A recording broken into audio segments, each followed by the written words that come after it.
Alright guys, so I want to take a look at section 4.2 now, talking about scatter plots or scatter diagrams as the book refers to them. It starts on page 284. Why do we even do scatter plots? Let's take a look a little bit and see kind of how this works. If you remember back when we talked about when things are directly proportional or inversely proportional.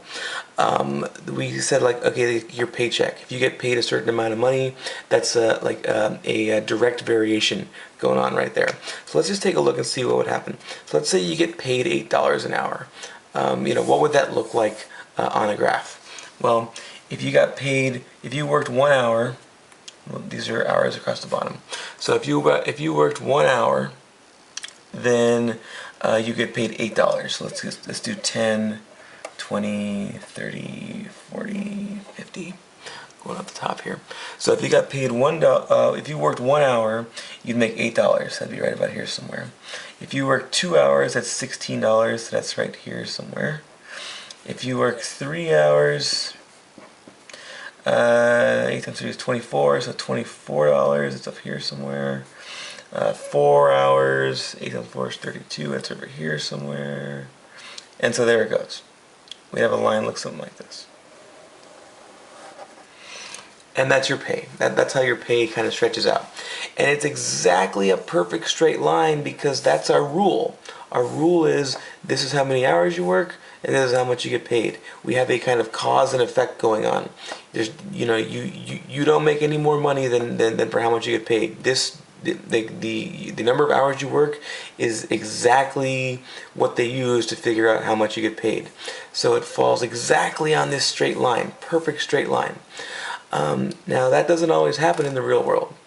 For example, let's say we went around the room and we asked everybody for their height and their weight. We're not going to do that because that's mean. But I made up some data here, and so let's say we did this. We went around the room and we asked a bunch of people's heights and weights, and so we have them here, right? And no need to copy this or anything.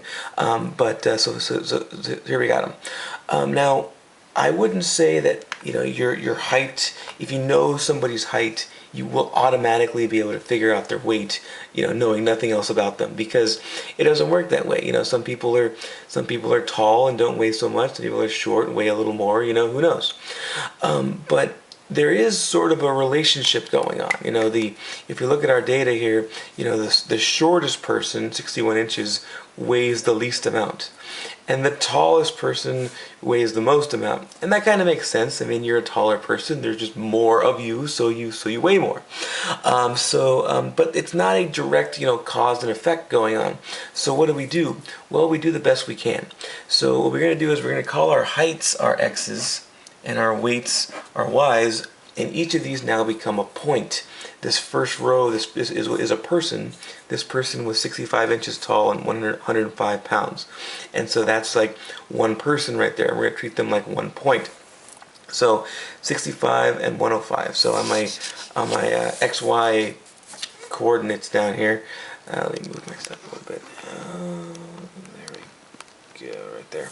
Okay, so on my XY right here, I got my height going across the bottom and my weights going across the top. And so I'm going to do 61, 62, 63, 64, 65, 66, 67, 68, 69. And going up, I'll go 90, 100, 110, 120, 130, 140. Okay, so my first person is, let's see, 65 and 105. So their height was 65, their weight was 105, so they go right about here. The next person was 65 and they were 125, so they go way up here. Next person was 62 and 110. 67 and 120. 69 and 140. 65 and 135, that's right here. 61 and 95. 67 and 130, right there.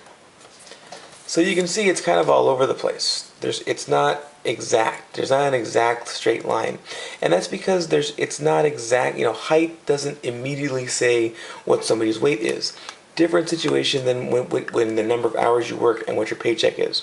So what do we do with this though? Certainly we do see this kind of, all the dots are kind of working their way up this way. If we had to draw like a line in the middle of this, I don't know, I'd say if we had like, let's see, where would the line go? Maybe somewhere about like this, give or take, somewhere like that, somewhere in there. What we do is we choose 2 points that kind of summarize the line pretty good. I'm going to choose this point here and this point here, and we just kind of connect the lines. So I'm going to use the lid of my calculator here. It's a pretty good straight edge. So we'll go right here, and we'll draw the line. That's a pretty good line right there. And so what we can do is we can use this line now to kind of approximate the relationship between the height and the weight. It's not perfect, but it's the best we can do when we have just this bunch of data there's not a clear cause and effect relationship. So we have the data, we see it kind of makes a straight line, so we'll pick 2 of the points to kind of best summarize that, connect them together, and there we go. And that's how that works.